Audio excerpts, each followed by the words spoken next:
All right, welcome in everybody. Welcome to the Women's Wellness Network and welcome to our guest today, Lindsey. Hello, how are you?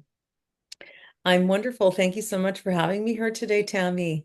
Yes, it's nice to have you. It's nice to meet you. And first of all, why don't you just start off by telling us where it is you are in the world? Well, I'm here in Canada, British Columbia, and it is raining here.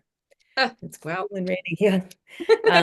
Yeah. So it is raining in fall, and I am here with you. And I think you're close by me too. wonderful. Right. Oh, well, Canada. Oh, Canada. It is a big country though, but that's okay. It makes me feel like I'm close to you because you're near my hometown, and that's always amazing to me. So, Yeah. let me see. Let's start with who Lindsey is. What do you do in the world, Lindsey? Well, I am a mother of four boys, and they're almost all grown now. I still have one more that's in high school. He's in grade 12. And I have been dabbling in many, many things with my life and what it is that I wanted to do and what path I was going to take. But it appears now that the path that I'm on is to help women. I'm 52 years old, and 12 years ago, I had breast implants put in and had my health deteriorated after that. So that's another story altogether, but that is why I'm here now. This is why I feel this is my mission is to help women understand if they have breast implants, what's going wrong in their body, if something's going wrong in their body. So that's where I'm at right now. Let's Yeah. help other women. Well, there's a whole lot of us, I will just say, put myself right into that category. Having had cancer and having full reconstruction and then having capsule rupture and being poisoned. I really appreciate the work that you're doing. And the awareness level, I think, still needs to be increased so much because I don't know, a lot of it sometimes is our vanity or it's our disbelief that we don't want to move forward or accept something that's difficult. And so can you touch a little bit on, maybe what happened with you, a couple of the symptoms or, something that really made your alarm bells go off? Well, my alarm bells went off when, I thought it was such a great idea to get them put in. I had nursed all of my boys, and I think I calculated it to be 5.5 years of breastfeeding because each one of them I nursed for well over a year. So you can imagine after it was all said and done, my body was just a map of stretch marks and pancakes for breasts. And I thought it wasn't my idea. Now, this is a lot, very much in common, a lot of women have is that it's suggested to them by their boyfriend or their husband that they get this done. And for whatever reasons, we go along with it because we have to live up to the Barbie image, and this is what we all need to look like. So I thought it was a great idea. And he was in Montreal at the time and he knew a surgeon there. So I had my implants put in there. And 3 days later, I ended up in ICU fighting for my life with a massive bilateral pulmonary embolism because my body immediately rejected what I had done and what I'd put into my body. And I have a sensitive body. It just didn't like it. And what happens is when you put implants in your body, it starts to try to protect it. It forms a capsule around it. And immediately your body goes into this fight. What is in my body? I need to get rid of it. Starts to try to break it down. So depending on how long you have them in for, my mine were in for 9 years. So anyways, that was a bad start. I had fought for my life for 6 weeks after getting them put in. And then it took me a long time to heal from that, obviously. But over a period of 9 years, my body started to change. Things started to go wrong in my body. I had all kinds of autoimmune symptoms. My parathyroid, I had calcium floating around in my blood for some bizarre reason. My body was just turning into itself.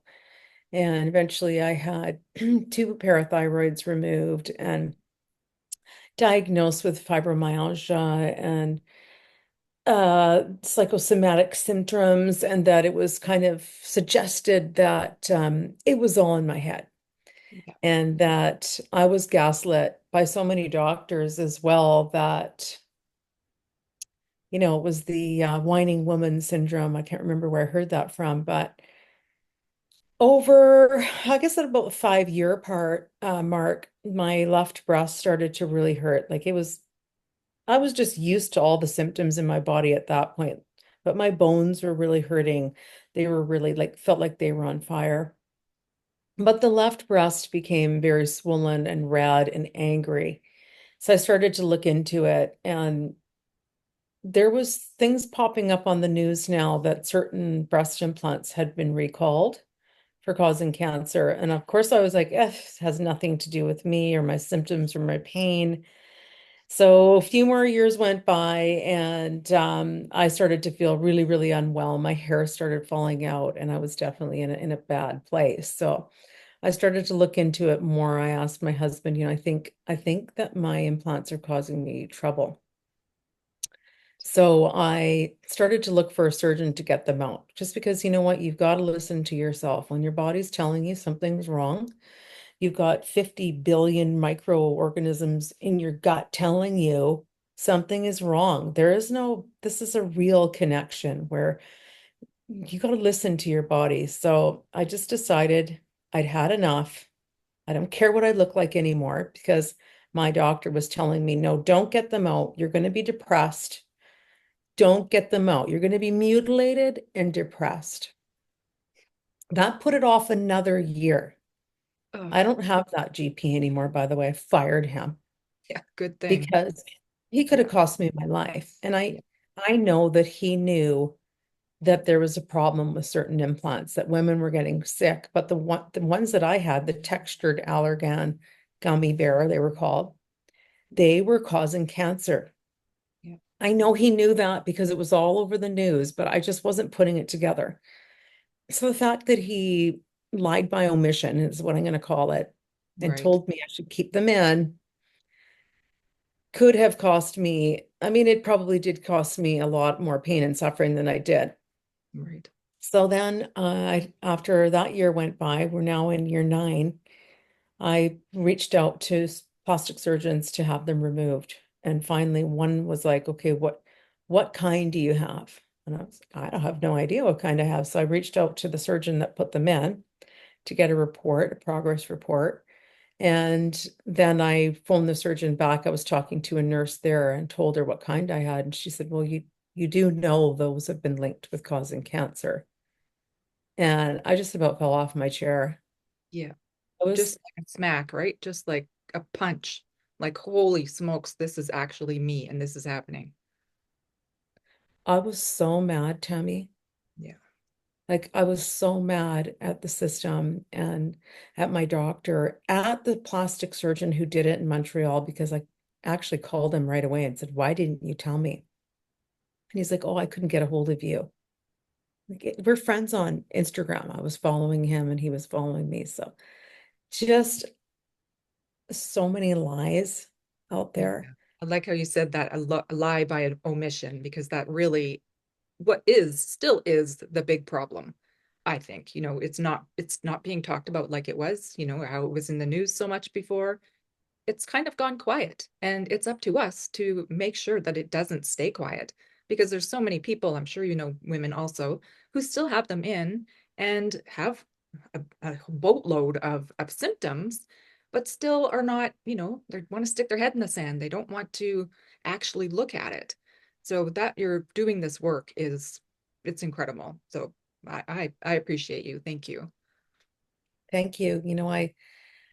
After I did get them out, because in British Columbia here, because I had the ones that had been recalled, I did qualify to get them taken out, and the government was going to take them out, but they said there's a 1 to 2 year wait list because of the epidemic of breast cancer here in the Lower Mainland. Now that itself is extremely scary, not because of breast implants, but because of just breast cancer, probably from spraying the food here, and just I was just horrified that what do you mean we have like an overload of breast cancer in British Columbia, 2-year wait list to get them out. And I thought, I think timing is of the essence here. Plus, there's this shelf life for breast implants, which people don't know about.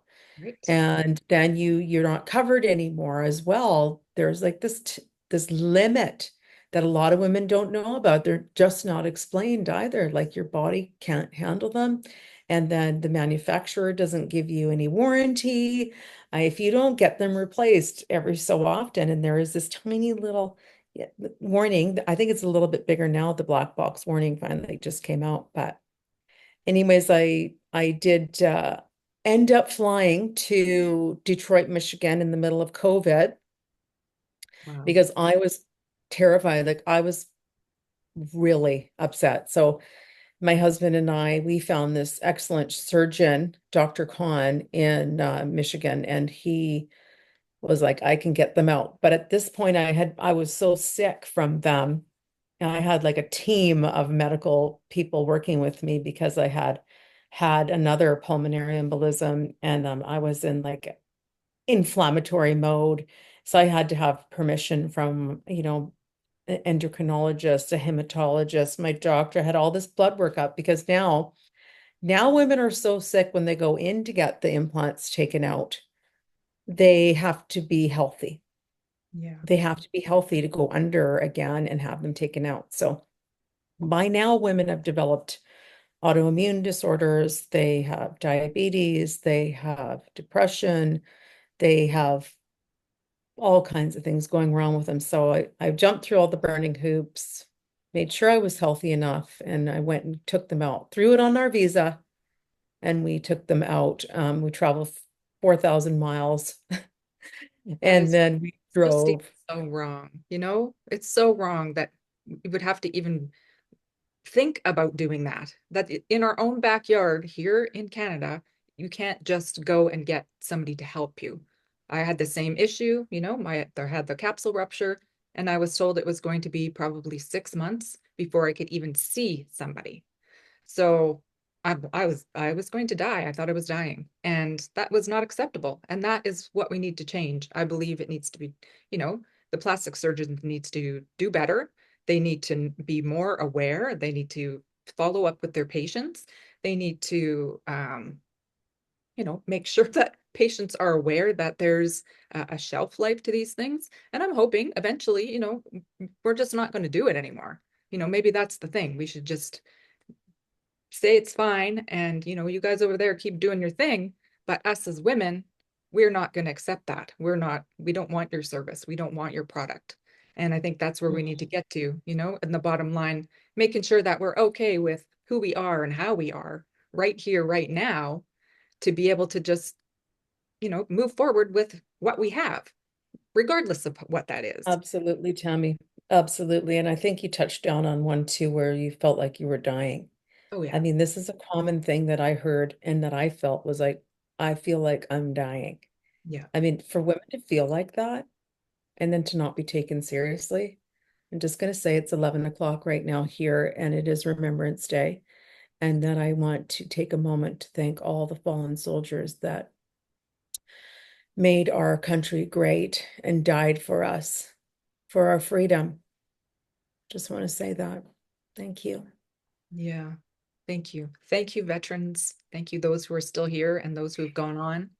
And I guess in a way we are, we're fighting a different kind of battle now, Absolutely, we are. I don't know how free we are, to be honest with you. right? I think Canada has changed and Yeah. is changing very fast. But I think as women, we need to stick together. Like I'm now an advocate and coach for breast implant illness.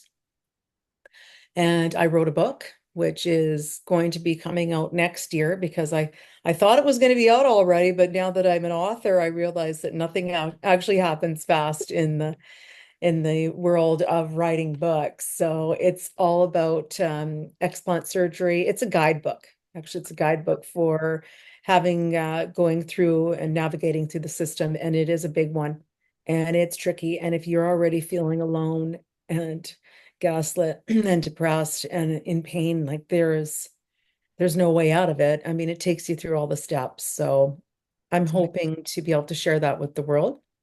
I'm speaking now at functions, women leadership functions, to share breast implant illness. Thank you so much. And it's terrifying. And it's exhausting too, because I'm better. I mean, I still have some PTSD from it, but I know that women who are reaching out to me are sick and scared. And, I'm trying to be strong for everybody to help them through it. So, it's a lot of work, but I feel like this is why I'm here now. Great. And this Awesome. is what I need to do is help women. So I just want to So thank you for having me. yeah, okay. First of all, tell us what is your book called? Have you So titled right it? now it's called, and I have changed it, but Okay. right now it's called The Definitive Guide to Explant Surgery. I've got it right Okay. here in front of me. I've got the third draft, and that's understanding your symptoms and finding support, healing your mind, body, spirit. So it's a mouthful. It might be a bit too much, but it's not just like, here, this is what you do, this is the list. It is all about finding the peace and the hope within yourself, and then getting your body and your mind ready for it, and then right down to finding the right bra, helping find the surgeon. I've got a whole chapter on where to find the money again, because a lot of women don't have the money anymore to get it out. And surgeons are realizing this is a money grab now. So now they're charging more to get them out than to put them in. Hmm. It's sick. It's sick. And every surgeon that I interviewed, about five of them, they charged me $250 just for the phone call to talk to them. And you need to have the proper procedure done too. Like, you need to get that capsule out, because the capsule surrounding the breast that's holding it in there, it's like the security capsule is holding all the toxic chemicals. So if you leave that capsule in there, you're still going to have symptoms. Not every woman does have the problems, but if you're going to get those implants out, you need them done properly. You can't just whip them out. Like, I had a surgeon say, you know what, come on in, we'll just put you in my chair, we'll get them out. They'll be out in an hour. Anybody says that to you, you got to run the other way. Yeah, real fast, real fast. I heard somebody say that too. Yep, just come in, we'll just pop them out and you'll be fine. Like, pardon me? Wait a second. Mine personally were adhered to my ribs. Hmm. It took multiple hours to get them out, the whole thing. And still, still between the ribs, there could still be some there. That's okay. But as long as you're taking care of it, I like to say the right way, because I think it should be the only way that it's done, is the complete way. Like, Hmm. all the things that go along with it should leave the body. And that's, how many do you know? I mean, when I was looking to have the end block surgery done, that was 2019, and there were only, I think, four surgeons in BC that were doing it. Hmm. And one of them was the person who put my implants in, and I did not want to go back to that particular doctor. Um, that person also said, as you mentioned before about having them changed out, you may never Hmm. have to have these out again in your life.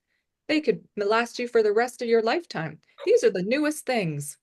Like, oh, okay, this is cool. I didn't know.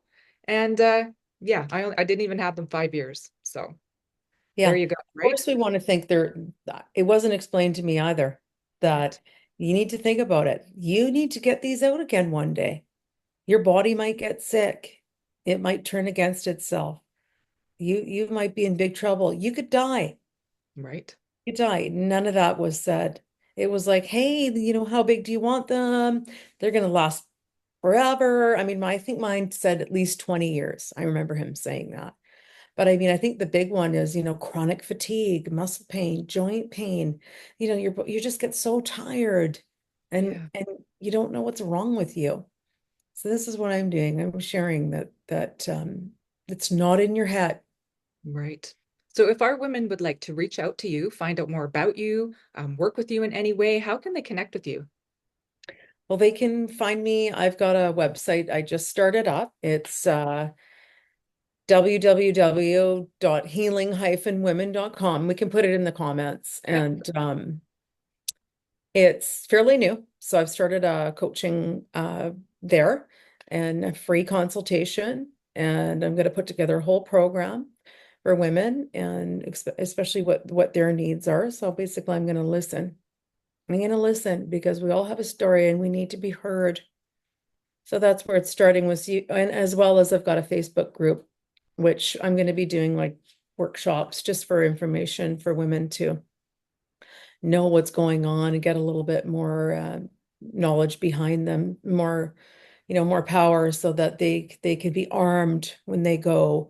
Like I just put out a list for questions to ask your surgeon, pre-surgery checklist, before and after, just getting everybody ready. So I've got the that's the explant surgery and BII wellness community. I just started that because you know what, I honestly was like, I was in shame and embarrassed what had happened to me because somehow I was made to believe it was my fault. It was my fault that I did all this. So 2 years ago, after I started to heal slowly. So for every year you have your implants in, they say it takes a month to heal. So technically mine were supposed to be healed in 9 months. It took me 2 years. Physically and emotionally, I'm not healed. Like I almost died getting them put in, and it was a traumatizing thing for me to do. Vanity has its price, and boy, did it ever. So I started to write the book quietly. And then I think inside my inner voice got louder and louder. And I was like, you need to share this. You need to share this. And then I started to look, and more women are coming forward. Yeah. They are coming forward and talking about it. So Good. after I decided I was going to publish my book, then I just got brave and thought, you know what, I'm going to be there for other women. So anybody can reach out to me. Actually, I've had women reach out to me for a couple of years. They found me because I've been doing YouTube as well. Okay. And yeah, I've got a YouTube channel. It's pretty green, but that's also healing women. As you can find me there. It's not hard to find me, but it is like I've been doing videos on YouTube for a couple of years, just sharing my story, just sharing it, just so women don't think they're alone. So anybody can reach out to me and I'll help them as much as I can. But I just decided, you know what, maybe I'm going to make this more formal Right. because it needs to be a little bit more formal for other women Yeah, to I know that. totally agree. And I appreciate that you're making groups. When I was first going through all the stuff, it was 2019, as I said, and there weren't very many groups, and the ones that were there were very toxic. I mean, I understand, the frustrations and the anger and the illness and all the things that go along with it, but I couldn't keep myself in that environment. It didn't feel like it was going to help me heal in any way. So that there's more positive outlets now out there. I know I've seen them. Um, it's it's necessary, and it's finally kind of catching on. I think people are finally starting to, you said the shame and the guilt, right? Hmm. Once we get over that part, then we can start to heal, because it's not, we didn't make those things, we didn't put them into our bodies, and we're pretty sure that we thought they were going to be okay. So it's up to us to make sure that we continue forward to advocate for ourselves and for each other if you have the opportunity. So I think it's beautiful work that you're doing. And is there anything else you would like to tell us before we sign off today? I don't think so. I just want women to know that you're not alone. Okay, you're not alone in this journey. And if you think you are, you can reach out to me and just stay brave and strong and be good to yourself and just have hope because it's out there. Yeah, totally And it I'm is. here. Yeah, It is, thank you so and that much. is the thing. That's probably the biggest testament. You are here. It didn't take you. It's not beating you, you're winning. So that's the important part. I feel that way for myself too, right? I'm Yeah. still here. I'm healing. I'm getting stronger and better every day. So just keep doing that. Yeah, you look great. And you know what, you and I are both testaments that you can get through this. I mean, you had some pretty terrible things happen to you, and here you are. You're paying it forward, and that's what I feel that, it's important to do. Like I need to make sure that I help as many people and make a difference because I don't want my life because I'm here, you know what, I'm alive for some reason. I'm still alive. So there is a reason, and I think this is it. It's a pretty great reason. It's a, it's a beautiful reason. So thank you for all Perfect. your work and Women of the Women's Wellness Network. If you would like to connect with Lindsey, we will put all of her information into the comments section and you can reach out to her, find out more about her groups, connect with her. If you know anybody who's having symptoms and issues, maybe they need some more information, she has a place for you to go. So thank you everybody for watching. And of course, until next